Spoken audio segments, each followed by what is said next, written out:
several things you mentioned. The population as far as school-age children is not increasing, Right.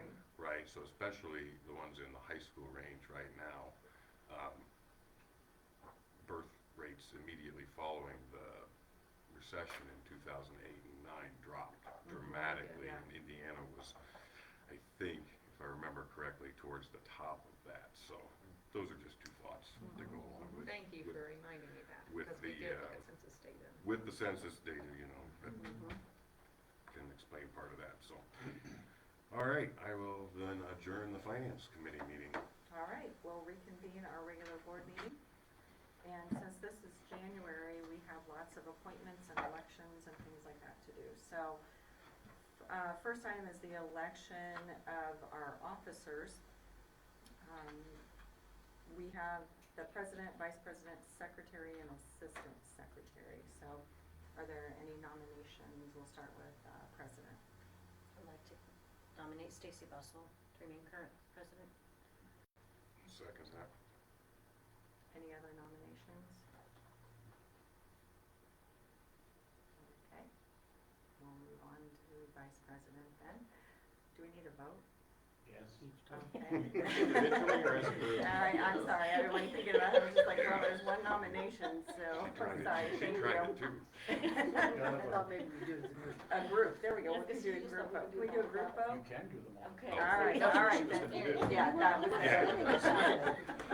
It's about efficiency. it. Yeah, yes, it is. That was a firm yes, though. Yes, all right, You know yes, that. yeah, got it. All right, how about vice president? I'd like to nominate Michelle Stimson. I'll second that. Okay, any other nominations?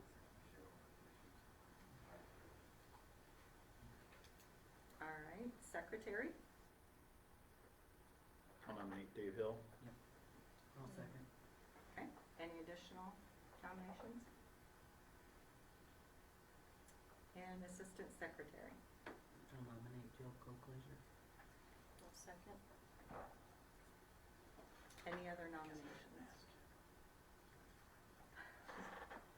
All right, so we will take a vote on the following. President, Stacy Bussell, Vice President, Michelle, Secretary Dave, and Assistant Secretary Jill. All of those in favor, announce by saying aye. Aye. Opposed, same sign. Approved 7-0. Next item is the appointment of treasurer and deputy treasurer. So, right now, I am recommending Beth Quinn be nominated as treasurer and Lori Palmer deputy treasurer. To make the motion, we keep the appointments as current. Thank you. Second. Motion by Michelle, seconded by Tim, to retain Beth and Lori in their current roles as treasurer and deputy treasurer. All those in favor announce by saying aye. Aye. Opposed, same sign. Approved 7-0. Appointment of board meeting recorder. Lori Palmer. If you have any grace in your soul. She keeps us all. Does she want the I job? was gonna say, did you ask her first? No. We're going to assume you did. I think it's one of those all other duties. I'll make that nomination. I'll second. Nomination by Eric, seconded by Michelle, to continue with Lori as our board meeting recorder. All those in favor announce by saying aye. Aye. Aye. Opposed, same sign. Approved 7-0. Appointment of legislative liaison. I make a motion to keep Tim Manning. Okay, motion by Carla, is there a second? Second. Second by Jill. Motion by Carla, seconded by Jill, to retain Tim in the role of our legislative liaison. All those in favor announce by saying aye. Aye. Opposed, same sign. Approved 7-0. Selection of school attorney. No. No. Keep it there. How many years? I know we ask it every year. Well, let's see, Every January we ask. 36? 36. 36 years. I make the nomination, we keep Let's make it Scott as 37. president. Yeah. Thank you on that As one. president, yeah. Well, it should be 36 in June. Oh, okay. All right, motion by Michelle, is there a second? Second. Seconded by Eric, motion by Michelle, seconded by Eric to retain Scott Ainsworth as our school attorney. All those in favor, announce by saying aye. Aye. Opposed, same sign. Approved 7-0. I got lost, sorry.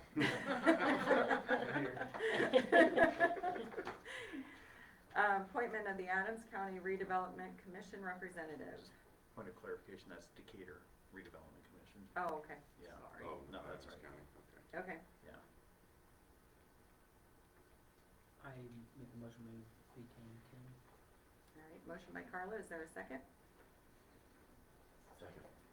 Second by Dave, motion by Carla, seconded by Dave to continue with Tim in the Decatur Redevelopment Commission as our representative. All those in favor announce by saying aye. Aye. Opposed, same sign. Approved 7-0. Establishment of meeting date and time. So historically, we've done the second Tuesday of the month at 6 p.m. I make the motion, we keep it the same. Motion by Michelle. Is there a second? Second. Seconded by Jill. Motion by Michelle, seconded by Jill to continue our meeting second Tuesday of the month at 6 p.m. All those in favor announce by saying aye. Aye. Opposed, same sign.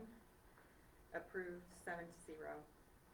Next item is establishment of the salary for school board members. We historically have done the $2,000 maximum by the law with no additional per diem per meeting.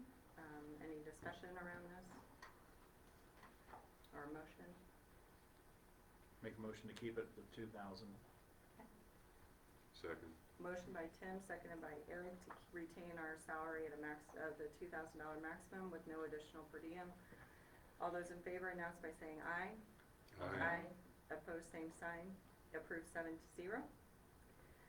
SEBT trust appointments. So this is our insurance trust, and Craig Lohr has been representing NADA, and I have been the administrative representative, and I recommend that you keep that the same. Okay. I make the motion, we keep the same. Motion by Michelle, is there a second? Second. Seconded by Dave to keep our two SEBT trust appointments. As noted, all those in favor announce by saying aye. Aye. Opposed, same sign. Approved 7-0. All right, we made it through it. I want to throw in something weird, when you ask for the date and time of the meetings, somebody should have thrown something else out there. We should have, yeah. Friday nights at 5 o'clock. Fridays or something. Fridays Yeah. at 6:30. Yeah. Yeah, or something like that, Sure. yeah. Saturday morning. We'd have a whole lot of jobs. We may have to get better attendance Yeah. as far as the audience. Public attendance, All right, so we are up to consensus items. And so one of the consensus items a couple of them that I wanted to note, we have Kay Nestor is going to be retiring from North Adams Food Service after 24 years experience. Wow. And again, I will say this later, but our food service department really blows it out of the water as far as being responsive and on the ball and getting a lot done and being flexible and adaptive, and we appreciate them, and Kay has been a big member of that team, and I'm sure she is going to be missed. Okay. Any questions, comments, or motion to approve? I make the motion, we approve the consensus items as presented. Motion by Michelle, is there a second? Second. Motion by Michelle, seconded by Eric to approve the consensus items as presented. All those in favor announce by saying aye. Aye. Opposed, same sign. Approved 7-0. Next up, we have Katie with Belmont High School update.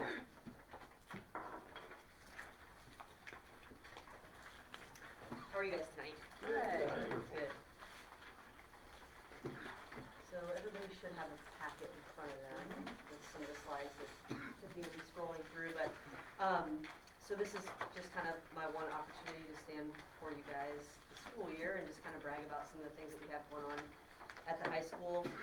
And, I look at this job as, it's a pretty big business, right? I've got 650 kids and, 80 staff members, including all classified, stuff like that.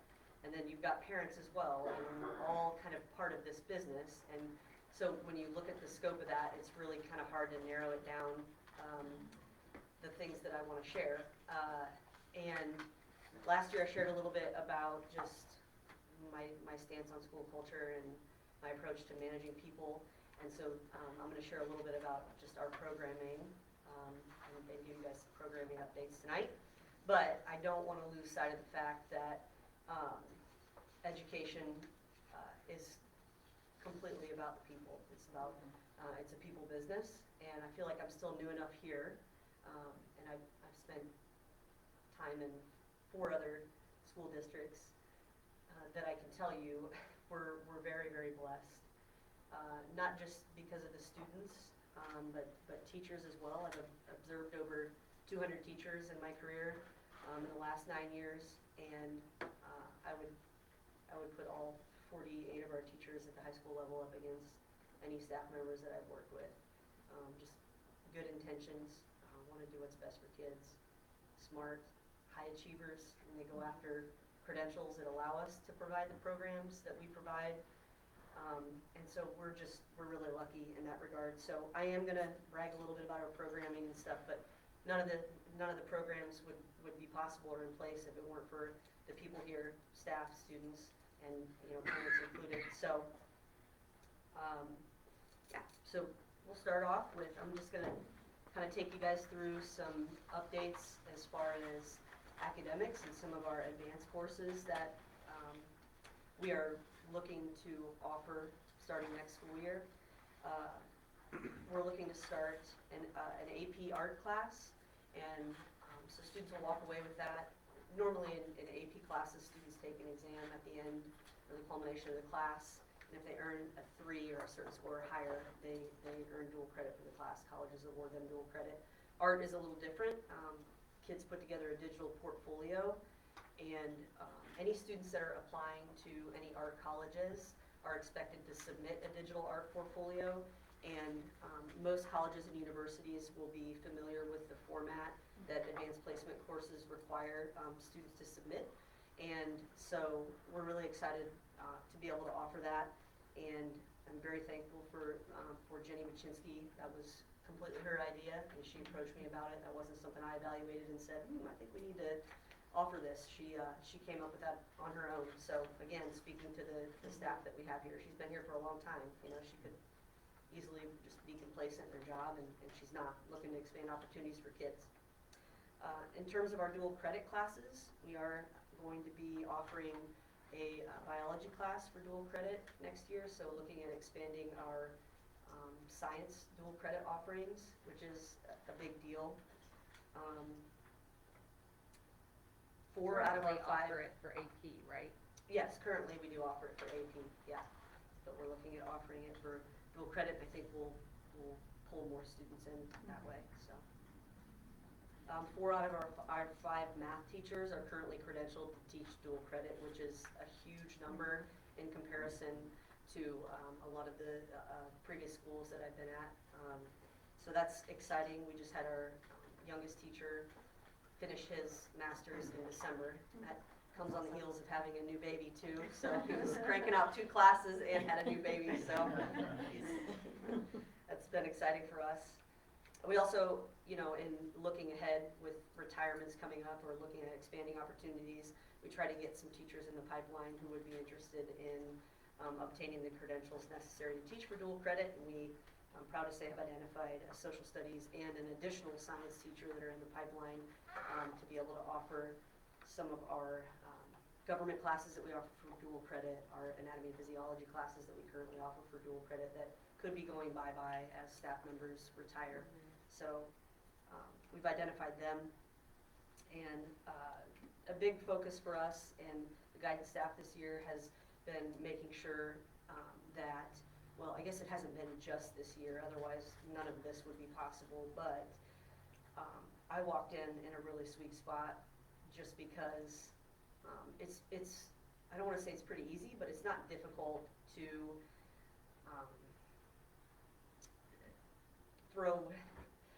get different staff members credentialed to teach random dual credit classes.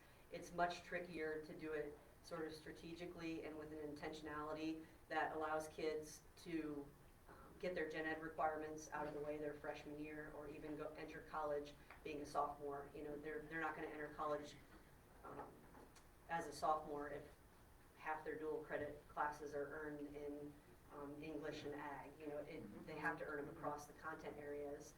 And at Belmont, the staff, guidance, former principals, whoever, have done an awesome job of making sure that the dual credit classes that we're offering are across the content areas. And with that, I don't know how familiar you guys are with this terminology, but the state of Indiana has something called the Indiana College Core.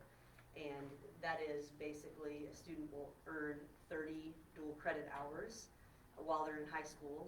15 of those credit hours have to come from a specific institution, and that institution is the one that awards the kid the Indiana College Core. But basically, the College Core is accepted and identified by every public college and university in the state of Indiana, and several private ones as well. Basically, if the kid submits Indiana College Core, the school sees it, automatically, enter as a sophomore. And we are in incredible shape when it comes to being able to offer that to students. Many schools in our area even are talking about possibly having to co-op out some of these dual credit classes because they don't have the programming currently in place where the kid can stay in-house and obtain the ICC. They either have to have Ivy Tech come in and the kid has to take the class online, and we don't have to do that. Like, our kids can sit in front of our teachers and obtain the ICC, and that's a huge opportunity for our kids here to be able to do that. So in addition to that, the ICC, this should turn parents' heads, if anything. I know it turns mine since I still have student loans out there, but basically, for the kid to earn those 30 dual credit hours, that will likely cost them under $750, whereas if they enter their freshman year and have to earn those credits, it's going to cost them typically anywhere, at a four-year institution, anywhere between $7,000 and $10,000. So that's a lot of money, and so we're really excited to be able to offer that to our students, and we're excited to see that number increase. The biology class there was a strategic decision. That was kind of one of the outliers of the credit hours that kids, it was kind of one of the missing pieces to fulfill those 30. So we're really excited about that and the way that might increase our ICC numbers for kids. So You're too modest. If it's a year saved at a residential university, it's about double that. Yeah. That's the tuition. That's incredible. Yeah, it's awesome. So the next updates I'll share, just increasing opportunities in programming, would be related to our career and tech ed classes. And this year, this 24-25, we're really looking at increasing the amount of industry certifications that our students earn in all of our vocational classes. So there's a massive list of industry approved certifications that higher ed and the governor's workforce, they come out and they say, hey, we really recommend and want your kids earning these certifications within these content areas. And so the teachers kind of look through that list and they try to identify certifications that may be more relevant to our local industry, or helpful for the student if they're going on to an Ivy Tech or a Vincennes or something like that. That's a little tricky, especially at a time when employers they're hungry for employees, so they're saying, we don't need the certifications, we just, we want people that can, they have work ethic and they have this, and so it becomes a little tricky, but, basically our stance on that is, if you're looking at a resume and a student has that certification and the student doesn't, the student with the certification it's a more appealing option, and so our teachers have really gotten behind the idea of that and excited to expand certifications for students coming out of our CTE classes, expanding our work-based learning experiences for students. I only included this year's numbers on here, but these numbers have doubled from last year, so that's exciting. Mr. Converse has done a great job of working really hard to align the students' experiences in the workforce with whatever pathway that they have. So numbers are really awesome there. And speaking about our CTE programming, we currently receive 74 students on a daily basis from area schools to take advantage of our programming here at Belmont, and that's our career and tech ed classes. And while we send 8 students out to neighboring schools, so I just again think that really speaks to the kind of programming that we've been able to provide. And then last year we did have 44, or I'm sorry, this year we currently have 44 students on track to graduate using Graduation Pathway or CTE program as becoming a completer, as checking off their box 3. So, and Kim had kind of alluded to this as well, but we're also working with our middle school to expand CTE offerings down at the middle school level too. So it's kind of exciting. I would also note that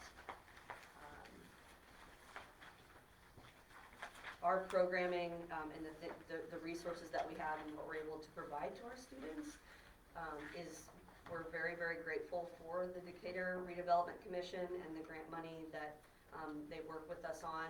Teachers have been very thankful for that, especially we do receive some federal funding for some of the programs, but many of them do not receive federal funding, and they are industries that as a local community we feel like we really value ag and some of those areas that we don't get federal funding for. So the Redevelopment Commission money is really nice supplemental money for that, so appreciative of that. And then just continuing on to increase opportunities in programming. Our life skills kids currently over Christmas break, it was a lot of fun, just kind of working on tactile skills and giving back. Mrs. Kmeyer had them working on doing some Tide blankets, and they got to go and deliver those to the veterans at Golden Meadows. And we're also really excited about the fact that 8 of the 11 of them are currently employed outside of the school. So shout out to Kroger, Walmart, Hip Hop has some students. I'm trying to think where else. Any of our Yeah. restaurants, lots Yeah. of times a restaurant. So just really exciting. And then also this year in the spring, in the fall, but they're going to pick it up again in the spring. They started sort of a car cleaning and detailing business out in the bus garage that gained a lot of traction. So that was seriously, that was really exciting. It was a lot of it was staff members in the district that took advantage of it, but they did an awesome job. So that was really exciting. And I would be remiss if I didn't give this a shout out. It is challenging to make sure that we are providing a variety of programs like this. I mean, I almost feel like I have 3 schools within a school between our advanced placement and dual credit classes, our CTE classes, our special ed programming, and what I think is awesome is that we're still able to provide all this programming and maintain our class sizes. I have our average class sizes listed down there for you.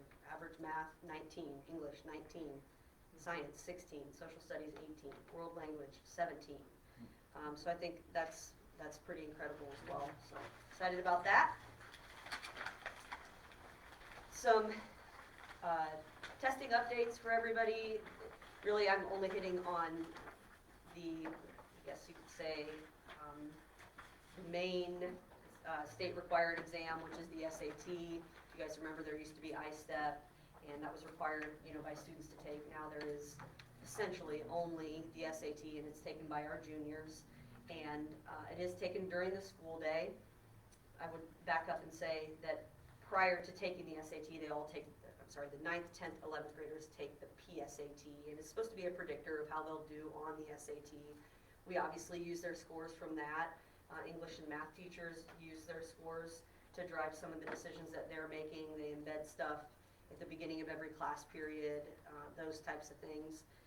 Exciting, PSAT scores are consistently above state average, which we're really proud of. And with our SAT scores, also consistently above state average there. And I want to note this because I think this speaks to the type of students we have, right?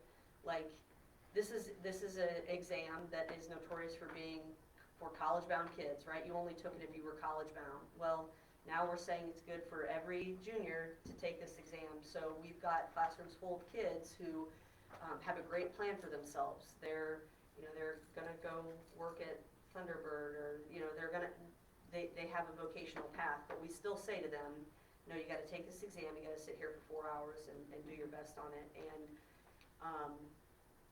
I'm telling you guys this because they buy into it. They do their best on it, and my conversation with them is really about, like, you've had a good experience here, you've been respectful to your math and English teachers, you respect what they do, let your score reflect, what you've learned and what they've taught you and what they've invested in you, and I think they really buy into that, and it's really cool, and I appreciate our kids for that. So that is one of the challenges of it, is that they don't all see it as something that they need. So and then just two kind of random things I have on here that I wanted to make sure I included, and I think this is maybe coming up in the board meeting, but I have to say it out loud. We're really excited that Andrea Curtis was named the Lilly Scholar Award winner. This is the 3rd year in a row that Belmont has been the recipient of that award, and excited to see that the committee just gave it to the student that they felt like deserved it, and Andrea is certainly deserving of it. If you don't know her, haven't talked to her, don't know anything about her, and I would highly encourage you. I mean, she's a student who you're inspired by. So really excited for her and that, and our school and community, her representing us, and then our food service. I just say, yeah, our food service is awesome. This is, like I said, my 5th school, and I've worked with several other food service teams, and it's always like when you want to change the schedule to, for testing or something that's best for kids, you kind of approach them with, hey, I hate to ask you to do this, or hey. But our food service team, they may think it behind my back, I don't know, and they never make me feel like I have to be guarded about that, or they're always just like up for it, and I'm really appreciative of that. So Kim had made mention of that, and I just had to write that down. So yeah. Thank you Thank very you, much. Katie. Yes, if That's you guys don't awesome. mind, I'm gonna get to swimming and girls basketball, and I will never sign up for the January update again. Thank you, Katie. All right, so we will move on. Our next section here is old business. Second reading of policies 9130, 2510, and 2520. So this is the second reading. I gave you a copy at your seat if you wanted one. There were some questions last time about would this be exclusive of anyone speaking. I did not make any changes. I did provide you with a copy of our bylaws, which is policy 167.3, because this is the public participation at board meetings. So maybe the remiss part, maybe it makes a difference, maybe it doesn't, is the actual title of 9130 policy is public complaints and concerns. So I guess how I looked at it, and again, it may not make any difference, but I felt the 9130 doesn't exclude anyone from saying anything or speaking or bringing anything up, presenting anything they may want. It just limits those who are wanting to come with an actual complaint, a formal complaint process.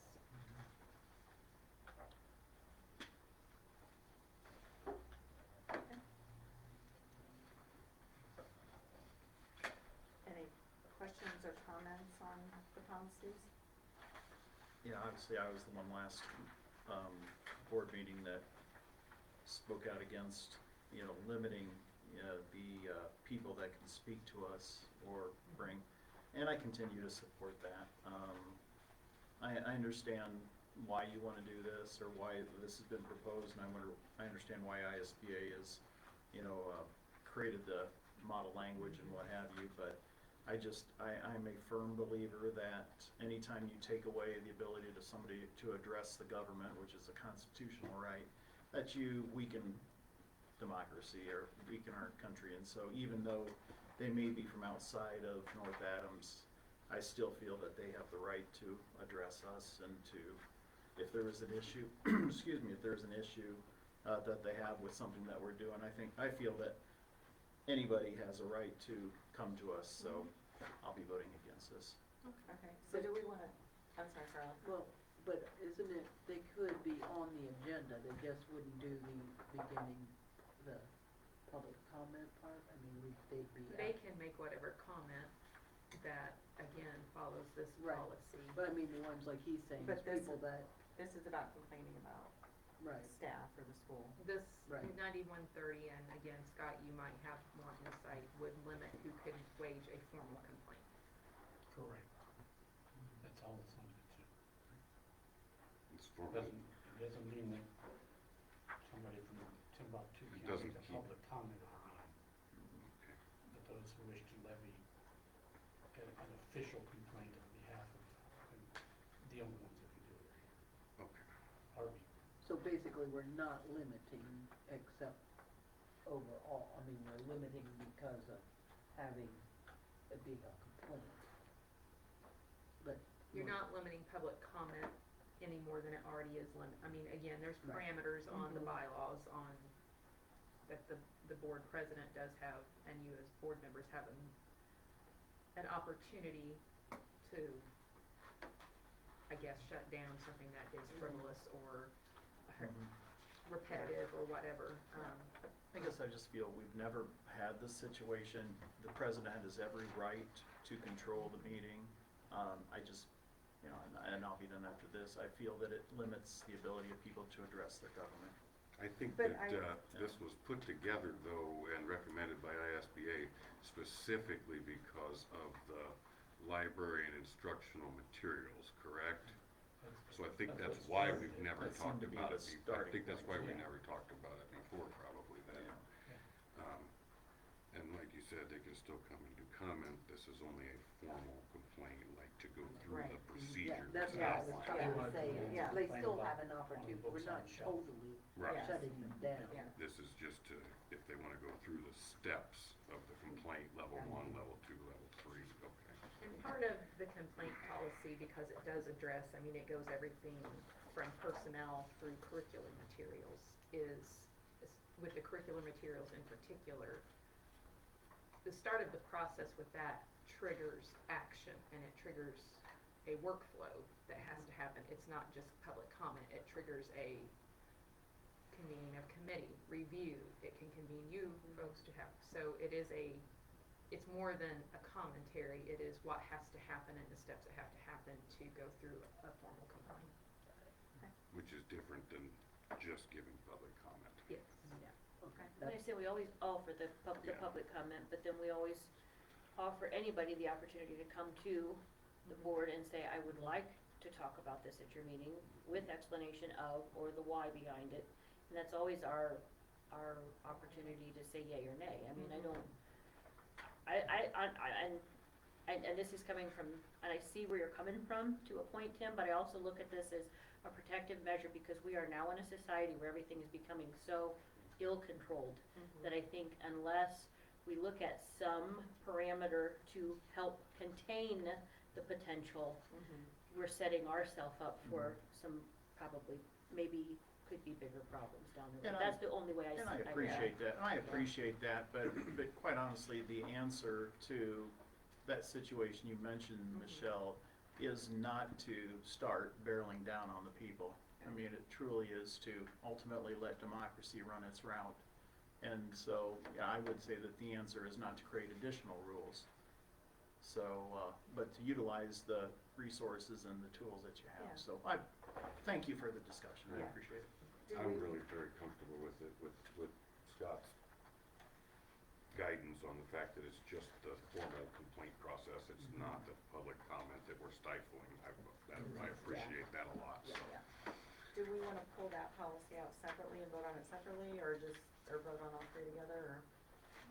I'd probably go separate. I would, yeah, I'm sorry, Scott, I didn't hear you. I think they're kind of all linked. Are they? Yes, just do it together. Okay, all right. Well, the other ones are about the curricular materials, though, not about But they- complaining about it. It's all part of it. Just the payment for them. 2510 is simply to recognize that the state's new legislation does not require parents to pay for curricular fees. In fact, it forbids us from charging parents for required curricular items, so Yeah. that one is a little separate. Actually, Okay. it does make sense, yeah. Okay, all right, The first two are linked, though. okay, One's more of an administrative guideline. okay. So, is there a motion to approve 9130 as presented? I'll make a motion. Motion by Carla, is there a second? I'll second. Seconded by Eric. Motion by Carla, seconded by Eric to approve the changes noted in board policy 9130. All those in favor, announce by saying aye. Aye. Opposed, same sign. Nay. Approved 6-1. Next would be, policy number 2510. Is there a motion to approve as presented? A motion to approve. Okay, motion by Eric, is there a second? I'll second. Seconded by Michelle. Motion by Eric, seconded by Michelle to approve policy number 2510 as presented. All those in favor, announce by saying aye. Aye. Aye. Opposed, same sign. Approved 7-0. Next up is policy 2520. Is there a motion to approve? I'll make a motion to approve. Motion by Michelle, is there a second? Second. Seconded by Jill. Motion by Michelle, seconded by Jill to approve policy 2520 as presented. All those in favor, announce by saying aye. Aye. Opposed, same sign. Approved 7-0. All right. Next up is new business. First item is approval of resolution to move education funds to operational funds on a monthly basis, January 24 to June of 24. We have been dropping this amount pretty consistently for the last several times we've done this. We are asking to keep it the same at $75,000 per month. Right now, we did move some salaries to operations to try to free up some funds in education, because that's the fund that with, again, declining enrollment, and foreseeing the legislature might not be putting as many big increases toward education, we wanted to find a little more flexibility in. And again, with managing our tax rate and using bonding for some of our capital projects.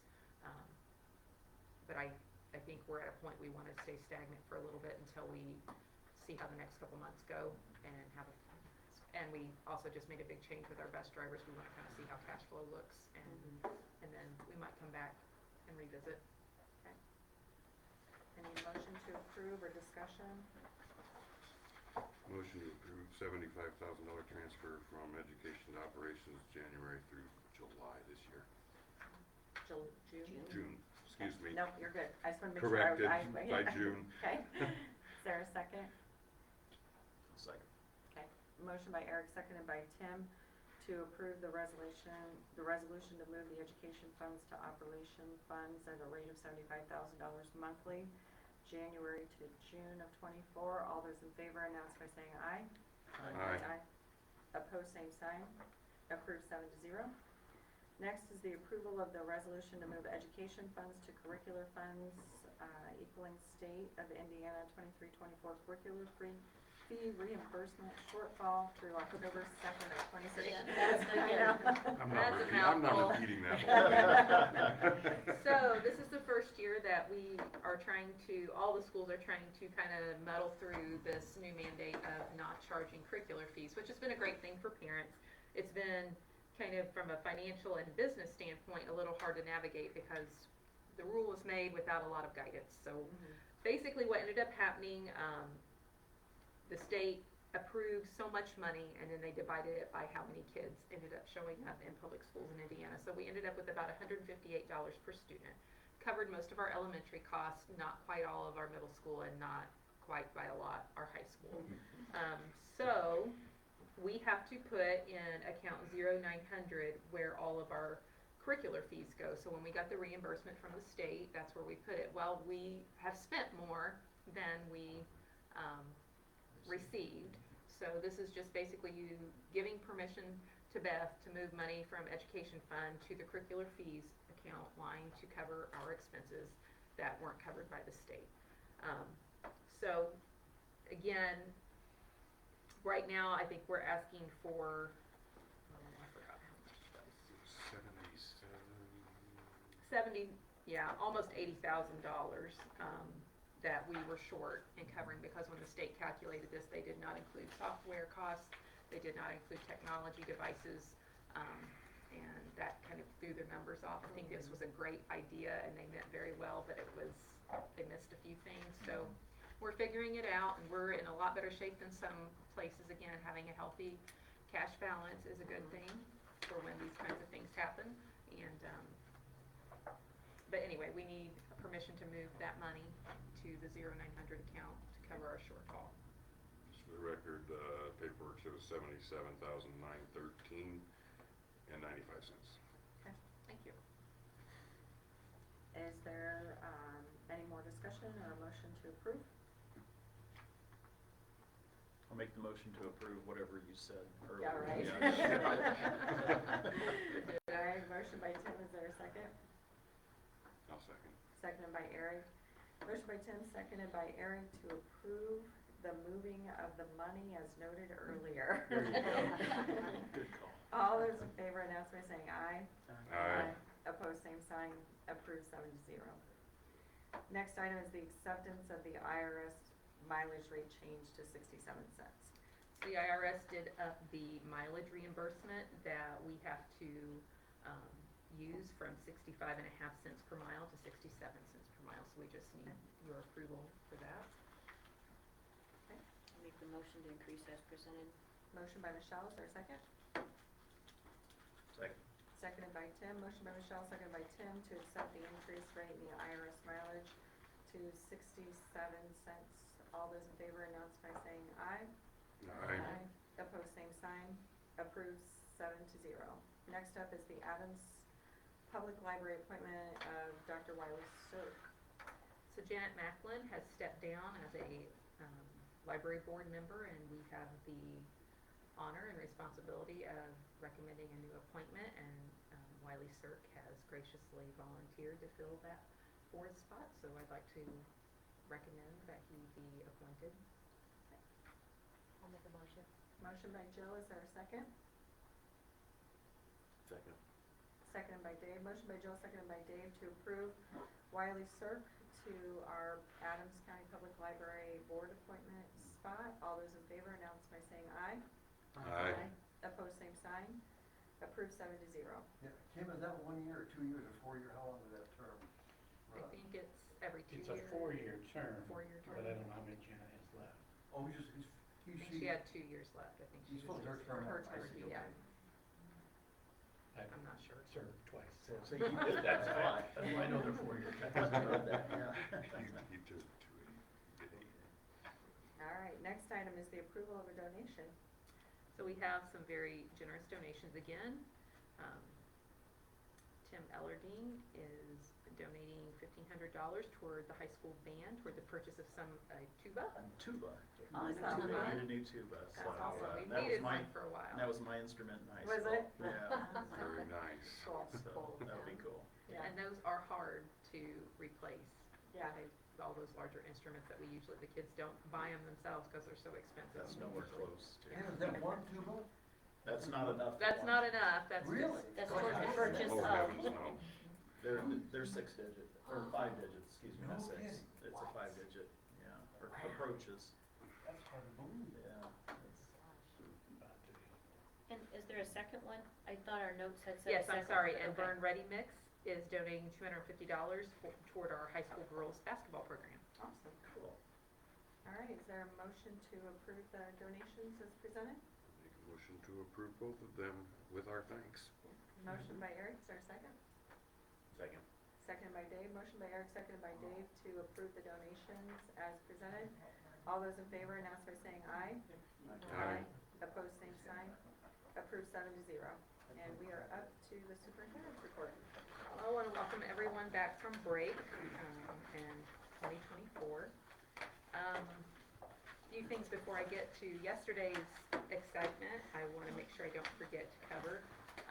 Want to say a special thanks to Tim Myers and the wrestling program for doing the Bring Back the Crowd event. The kind of made a nostalgic return of the Belmont AC wrestling wrestle-off, and I'm happy to say the Braves pulled it out, but it was a great match to watch, and the culture and the excitement in the gym was really super fun. Packed house, everyone was really loud, and that was really good, and I love what Tim did by bringing back the past state winners and honoring them there. I think those guys had a really fun time, and it was a special event, especially to see some of the ones that maybe did it a long time ago, or maybe, you know, the veteran guys, and see where they are now. And I think that was special for them to know they're not forgotten, and what they did was still remembered. I wasn't sure when I was going to be here tonight, because I knew what the weather was saying, that we would not end up with a cancellation day today. I'm glad we didn't. We got it in with just a delay. Monday is supposed to be our second snow makeup day, so if we don't miss any time between then and now, we'll have it off. If we do miss, we're just going to go to school on Monday, because in-house learning, in-person learning is better than virtual at this point. February 7th is our third and final waiver day for 23-24. I had a typo on my notes, sorry. We're going to be spending a lot of time on curricular work and data work at the elementary and high school. This is also January School Board Appreciation Month, so sorry that we got Justin sends his extreme apologies. Well, people, it probably affects us the least, A so. lot of people were quick to point it out, though, I think. They were, and we were quick to fix it. Yeah. So, but anyway, what I wanted to say is the big takeaway from all of that is this is a civic servant leadership opportunity, and there are others within all communities, but I thank you guys so much for what you do. You make my job a lot easier, because I do feel like we are collaborative and able to talk to one another, and I know not everyone has that situation with their boards, and I'm not sure how you can do this job and feel like you don't have trust and the ability to speak respectfully, even in disagreement with each other. So I appreciate you all, and thank you for what you do. I just want to encourage any and all who have a servant's heart that if you get an opportunity to serve on a board or serve your community in a leadership capacity, it is extra work. I know it's tedious sometimes, and I know it's not fun all the time, but it is needed, and we need good people who have good intentions, and I appreciate your kids' first mentality, and always being interested in what can we do to make this better for our students. So thank you very much for what you do. I appreciate it. So with that, my word of 2024, you know me, I always have to have my word that kind of is like my mantra, is going to be stand up. So we've gone through, you know, surviving COVID and rising and progressing, and now it's, I think, becoming a little more assertive and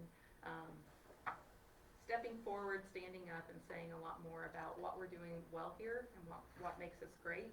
I think, again, we tend to be more humble, and that's kind of my leadership style anyway, but I definitely want to make sure that I take an opportunity and take more opportunities to be more assertive on the great things happening here. So with that, I think I have the opportunity, because of the happenings from yesterday, to do just that tonight.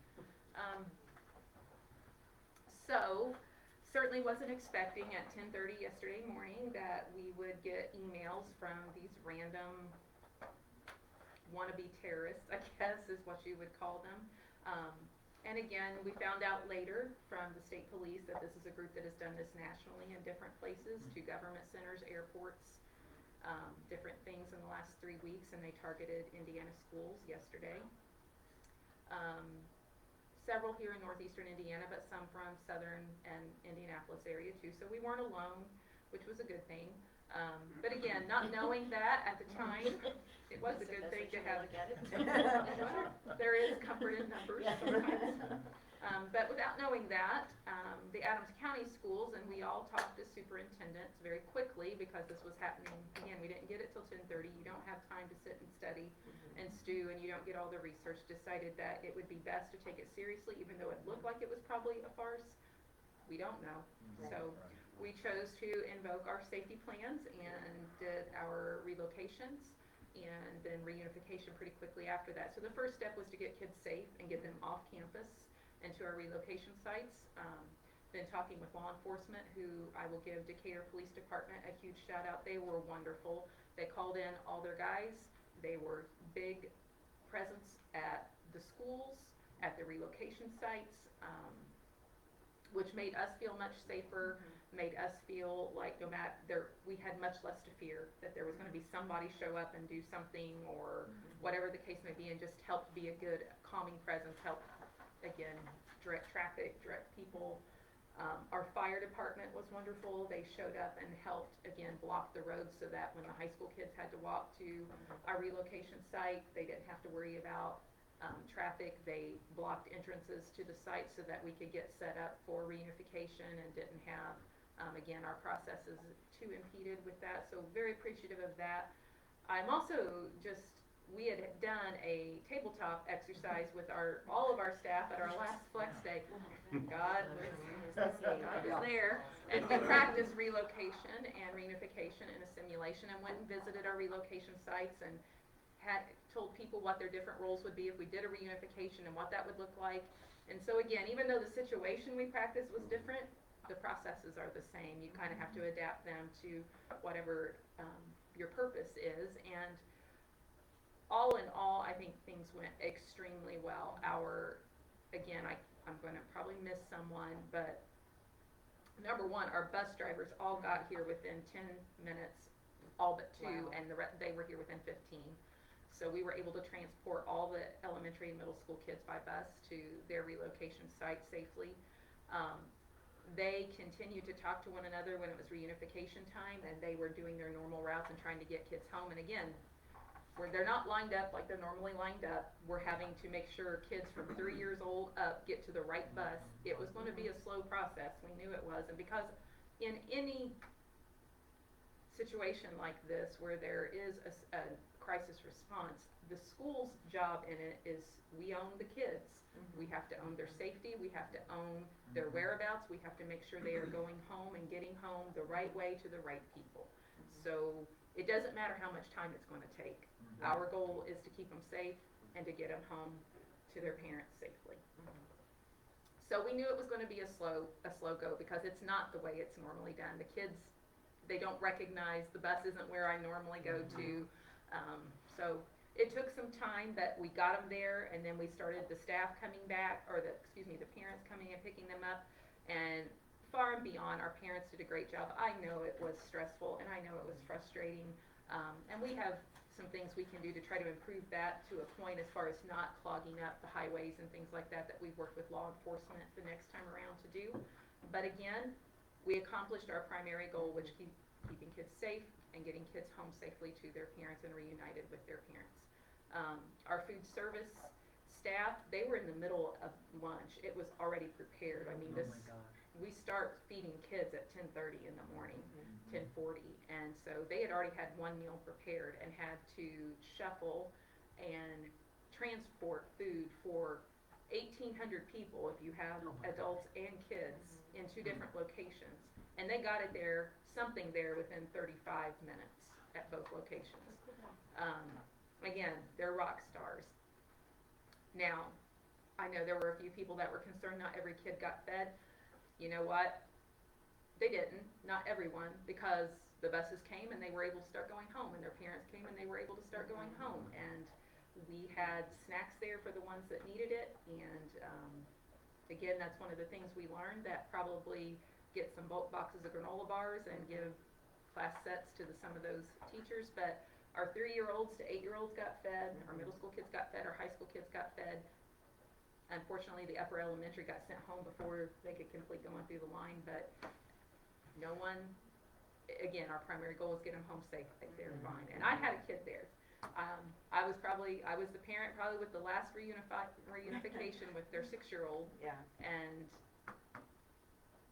he had nothing but positive. It was a big adventure to him, and he loved it. And just ask him. He was kid boss, and I helped Miss Purdy keep everybody going. So the teachers did an awesome job of keeping the kids having fun fun, reassured. Our special ed staff did wonderful things with some of our kids that really could have been overwhelmed and oversensitized, about getting them kind of in a smaller group setting and keeping them calm and getting their needs met. Our paras, our title staff, our custodians, our grounds guys, you saw people taking kids to the restroom. They always had someone holding their hand. Again, I couldn't ask for, IT got there and got everybody on Wi-Fi so that we could be checking. Another thing that I can tell you allowed us across the district to maybe spend a little bit more time, but it was part of something I just decided, if we're gonna do this, we need to do this so everybody understands what it would be like if it were a more tragic situation. We checked out every kid that had a parent come pick them up, and we made them check IDs, and we checked in Power School that you were the person to pick them up. We didn't just check off and say, here you go. And again, that's because if this ever would happen in a really tragic event, this was a practice. It was a great opportunity for practice. And so it took a little bit more time, but I don't begrudge that either, because I think it, number one, making sure kids got where they were supposed to go with whom they were supposed to go home to.